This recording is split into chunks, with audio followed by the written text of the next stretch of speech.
चलो अब ये क्वेश्चन देखते हैं। देखिए ऐसा क्वेश्चन आपके एग्जाम में आता है तो यहाँ पे क्या बोला जाता है कि कोई भी राशि है कितने सालों के लिए दी गई है, 5 वर्षों के लिए दी गई है। और देखिए जो दर है वो दर कैसा दर है, वार्षिक है, और वो कितना है 5% का वार्षिक ब्याज की दर है। तो अब बोला जाता है कि यदि उसी राशि को 8% की ब्याज की दर पर देते, 8% वार्षिक ब्याज की दर पर देते तो हमें कितना अधिक ब्याज देना पड़ता। तो देखो यहाँ पर दो क्वेश्चन में क्या है, दो क्वेश्चन हैं। तो दो क्वेश्चन से पहला क्वेश्चन तो कहाँ तक है, इस जगह तक है। अगला क्वेश्चन फिर इस जगह से चालू होता है। तो अभी सबसे पहले हम एक काम करते हैं कि अगर हम एज्यूम करते हैं कि भाई केस वन एज्यूम करते हैं, इससे हमारा टाइम कितना है 5 साल, रेट क्या है 5% की, ठीक है। और जो प्रिंसिपल अमाउंट हम कितना एज्यूम कर लेते हैं, सपोज करो कि हमने एज्यूम कर लिया कितना, हमने 100 रुपये लिया था। तो सबसे पहले तो ये निकालो कि देखो इसका इंटरेस्ट कितना हुआ इससे। तो इंटरेस्ट निकालने के लिए क्या है PRT, मतलब प्रिंसिपल अमाउंट कितना है मूलधन, रेट कितना है, टाइम कितना है, अपॉन 100।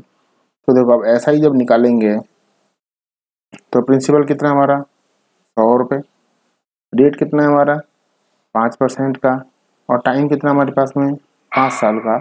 देखो जब हम इसको सॉल्व करेंगे तो हमारा इंटरेस्ट कितना आएगा, सिंपल इंटरेस्ट कितना आ जाएगा हमारा 25 रुपये, मतलब हमें 25 रुपये देने पड़ेंगे इस वाले केस के अंदर, ठीक है।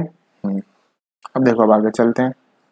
अभी हम देखते हैं कि भाई केस 2 में चलते हैं। केस 2 में हम चलते हैं, हम देखते हैं कि भाई हमारा टाइम कितना है, टाइम तो उतना को उतना ही बोला इसने 5 ईयर्स, 5 साल के लिए। रेट क्या किया, अब कितना कर दिया 8% का रेट कर दिया, ठीक है 8% का रेट कर दिया। प्रिंसिपल वही मान लेते हैं कि चलो हमने कितना पैसा लिया था 100 रुपये हमने दिए थे। तो अभी सिंपल इंटरेस्ट निकालते हैं। तो देखो सिंपल इंटरेस्ट के लिए वापस वही PRT, तो 100 इंटू रेट कितना है 8% का, टाइम कितना है 5 साल का, अपॉन 100।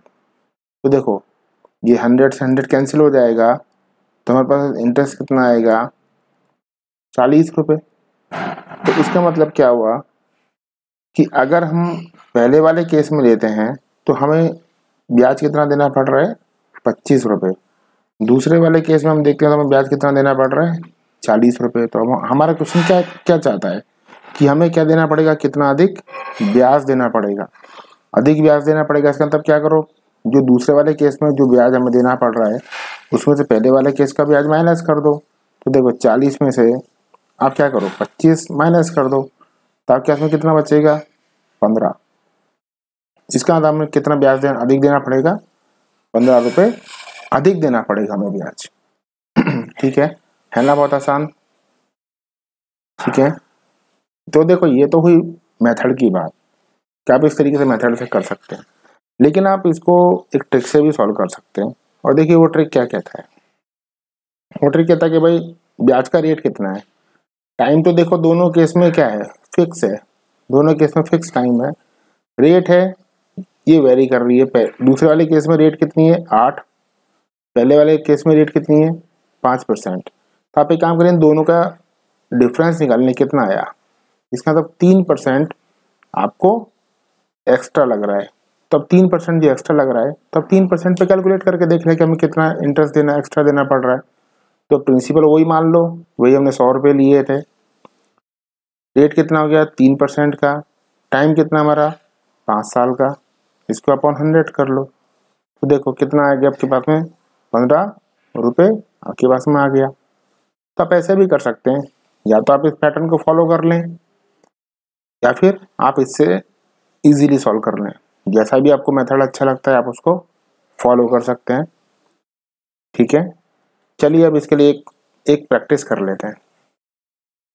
अब हमें बोला गया कि भाई मान लो कोई भी राशि है, हमने कितने सालों के लिए दी है 10 वर्षों के लिए दी है, उसका रेट ऑफ इंटरेस्ट कितना है 10% का। तो पहले तो ये निकाल लो कि भाई इसका इस केस में ब्याज कितना लगेगा, तो हमने ऐसा ही निकाला कितना लगेगा।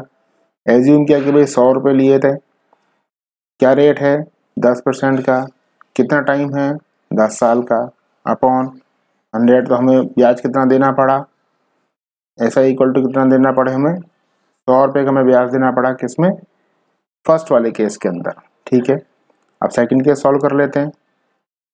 ऐसा ही इंटरेस्ट कितना लगेगा, वही 100 रुपये पे कैलकुलेशन करो सेम अमाउंट के ऊपर, रेट कितना है 15% का, टाइम कितना है वही 10 साल का, इसको कैलकुलेट करो। तो इस केस में कितना आपको इंटरेस्ट लगेगा, ऐसा इक्वल टू कितना लगेगा आपको 150 रुपये। तो इस वाले केस में कितना देना पड़ेगा आपको 150 रुपये ब्याज देना पड़ेगा। तो एक्स्ट्रा कितना देना पड़ा,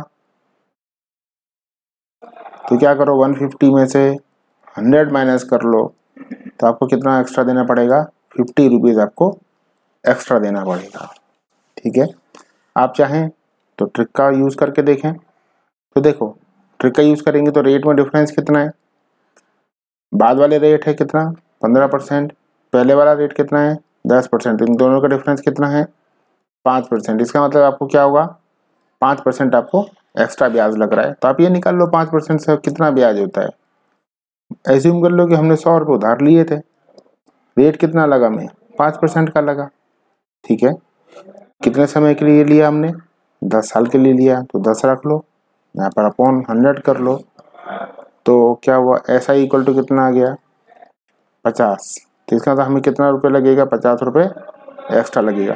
तो देखिए ऐसे क्वेश्चन आपके एग्जाम में आते हैं, होते बहुत आसान है, लेकिन बस हल्का सा उसको घुमाया जाता है कि भाई क्या करना है। बच्चे इसमें क्या बहुत ज़्यादा कन्फ्यूज हो जाते हैं कि भाई क्या करना चाहिए क्या नहीं करना चाहिए। तो देखो है बहुत आसान, आप ये ध्यान में रखो कि जो भी कैलकुलेशन करनी हो 100 मान के कर लो कि भाई हमने 100 रुपये उधार लिया था, तो आपको पहले 100 पे निकाल लो, पता चल जाएगा।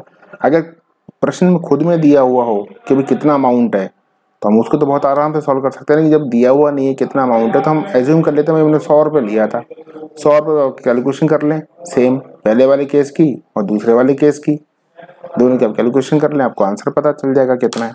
ठीक है, ऐसे क्वेश्चन आपके बुक्स में दिए हुए हैं, तो आप उनको एक बार सॉल्व करें, कोशिश करें, और अगर कोई प्रॉब्लम्स आती है बताएं, फिर सॉल्व करेंगे। ठीक है।